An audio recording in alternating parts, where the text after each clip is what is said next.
আবহাওয়ার খবরের দিকে নজর রাখবো। এক ধাক্কায় পারদ নামলো কলকাতাতে। রাতে ও ভোরে শীতের আমেজ।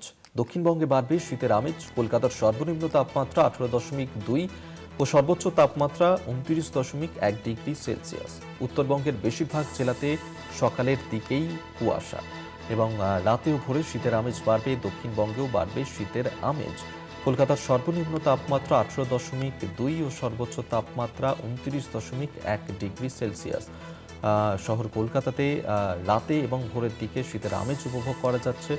এক ধাক্কাতেই অনেকটাই পারদ পতন হয়েছে এবং এই শীতের আমেজ আপাতত বজায় থাকবে। যেমনটা আবহাওয়ার তরফ থেকে জানানো হচ্ছে, যে আবহাওয়া দপ্তর বলছে এক ধাক্কায় অনেকটাই পারদ পতন হয়েছে, শীতের আমেজ বাড়বে। শাশ্বতী রায় আমাদের সঙ্গে টেলিফোনে রয়েছেন প্রতিনিধি, আরো বিস্তারিত জানাবেন। শাশ্বতী, কেমন থাকবে আবহাওয়া, কি বলছে হাওয়া অফিস?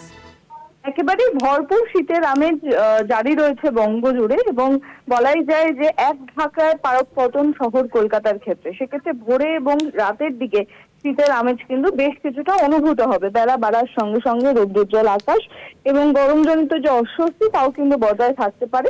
তবে সর্বনিম্ন তাপমাত্রা আজকে শহর কলকাতার ক্ষেত্রে 18.2 ডিগ্রি সেলসিয়াস এবং আগামী 3 থেকে 4 দিনে তাপমাত্রা খুব একটা পরিবর্তন নেই। এবং বিশেষত উড়িষ্যা এবং ঝাড়খণ্ডে ইতিমধ্যেই শৈত্যপ্রবাহের পরিস্থিতি জারি রয়েছে। পশ্চিমের জেলাগুলির ক্ষেত্রে সর্বনিম্ন তাপমাত্রা 15 ডিগ্রি সেলসিয়াসের নিচে অবস্থান করছে। শীতের আমেজ কিন্তু আগামী উইকেন্ড পর্যন্ত চলবে এবং দক্ষিণবঙ্গের একাধিক জায়গায় সকালের দিকে হালকা কুয়াশার ইঙ্গিত মিলছে।